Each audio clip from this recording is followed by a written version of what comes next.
Hello guys, welcome to my channel. Today we are going to see how to fix 0 bytes download on Steam problem. Before moving on to the video guys, don't forget to leave a like. First open up Steam.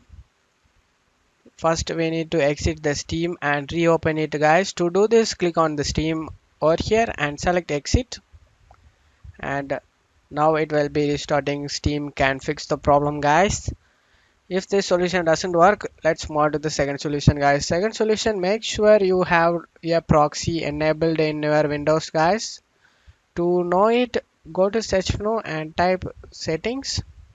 Click on open it guys. Click on network and internet.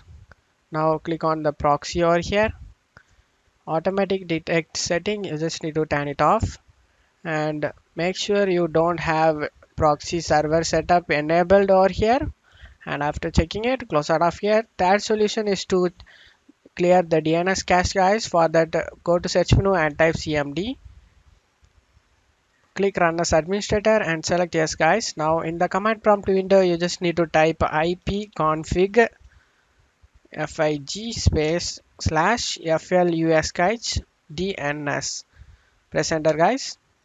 Successfully flashed the DNS resolver cache. Now close out of here. You just need to open up Steam. We are going to clear the Steam download cache guys. To do this, click on Steam over here. Click on settings. You just need to click on downloads. Just need to scroll down. Clearing download cache might resolve issues downloading or starting apps. Click on clear cache. You will need to log into Steam again guys. Click on confirm and confirm it.